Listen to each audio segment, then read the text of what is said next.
Welcome again, children. Today we'll start with the map reading. Children, map reading involves describing the physical and the cultural features on a topographical map. So, when we talk about the natural features, children, natural features include relief, vegetation, drainage, and drainage include the dendritic drainage pattern, trellised, radial and underground drainage pattern. And man-made features like settlements, irrigation, means of transport are included.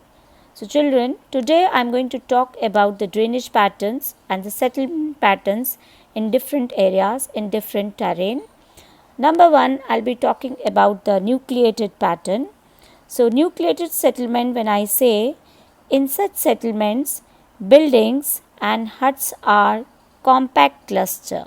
You can see in the diagram also, all the houses are close to one another. They are usually found in plains. This kind of settlement indicates that the community is living on an area where the land is fertile and good for agriculture. This type of settlement is also known as clustered settlement, or they are also known by the name compact settlement. Now, why this settlement is there? Because one or the another facility is available in the area. Like see in the figure, a Pantewada settlement is there, and in Pantewada settlement, children, you can see a post office is there and a temple is also prominent in this area, as well as you can see, children, it is connected with the cart tracks also. Red color lines are there. So because of all these facilities in this area, the houses are close to one another and the settlement is of nucleated type. If this type of settlement you will see in a topographical map, you will give a name, a nucleated settlement for that. Right. Next we will be talking about the dispersed settlement. Now what is a dispersed settlement, children? It is a settlement that in which houses cover a wide area.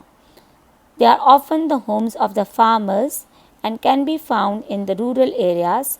In this type of settlement, the settlements are far away from one another. You can see in the map, in the figure also, the houses are far away from one another.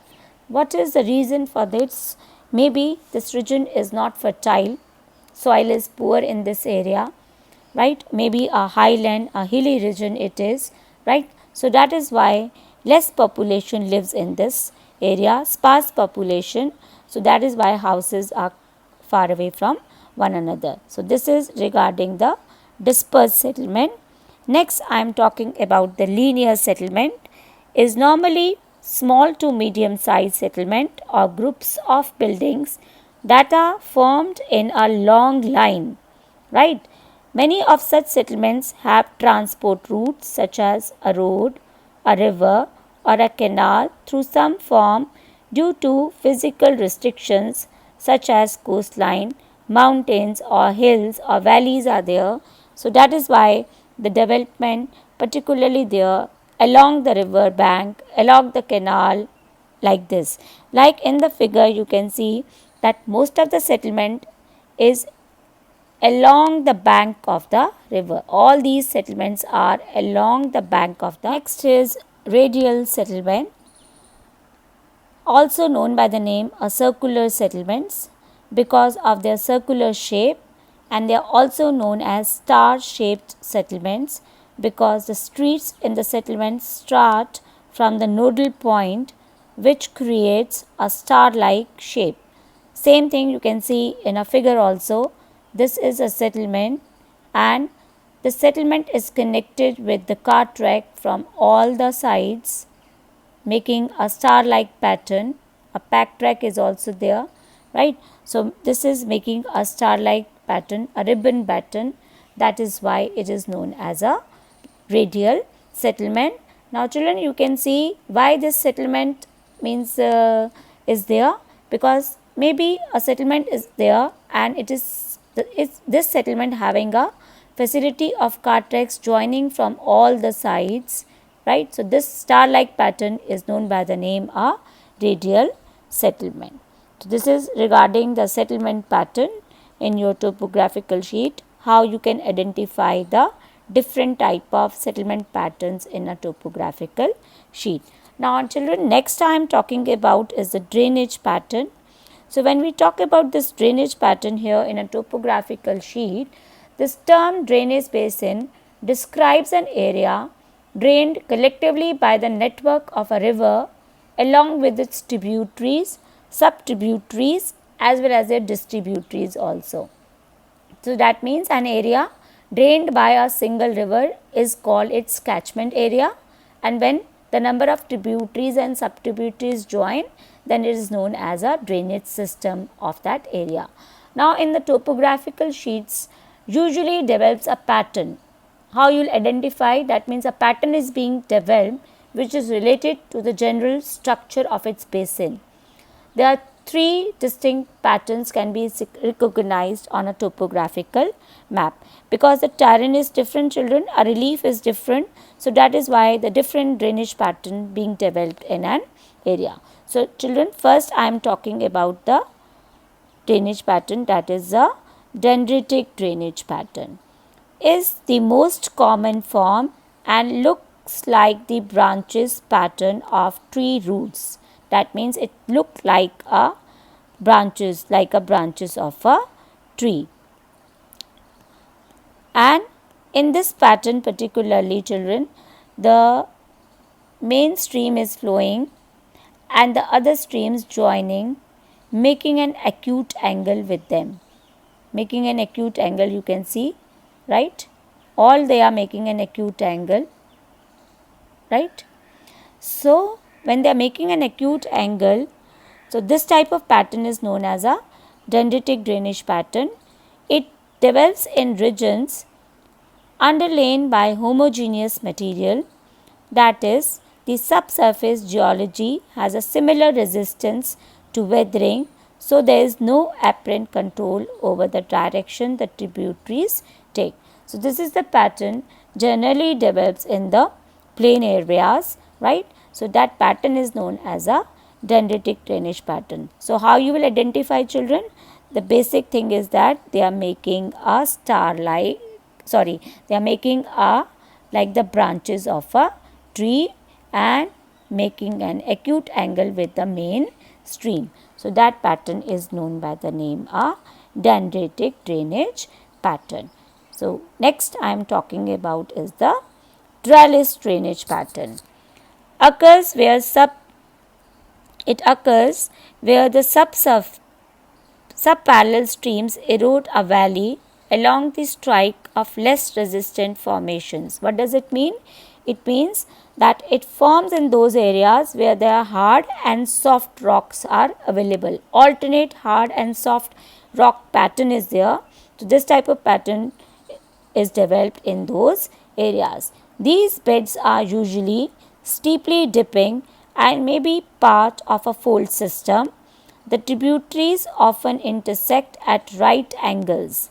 This is the important point for trellis drainage pattern, where a notch called a water gap cuts through a harder formation. So, children, how you will identify this type of drainage pattern? This type of drainage pattern is formed when the stream is flowing and the tributary stream is joining approximately at the right angle, right. So, then the pattern formed is a trellis drainage pattern, right.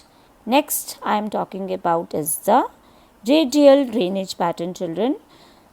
So, a drainage pattern in which subsequent streams radiate or diverge outward like the spokes of a wheel from a central area. So, what does it mean? It means maybe a hilly region is there, right. A hilly region is there, that you can see in the figure also, children. This is a hilly region, right, and the contour lines are there, right, and you can see here the streams are radiating from all the directions, making a star-like pattern.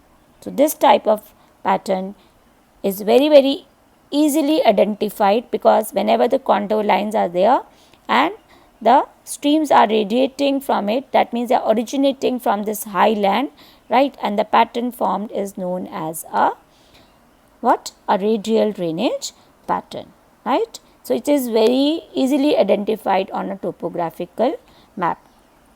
Next pattern that I am talking about is a disappearing drainage pattern.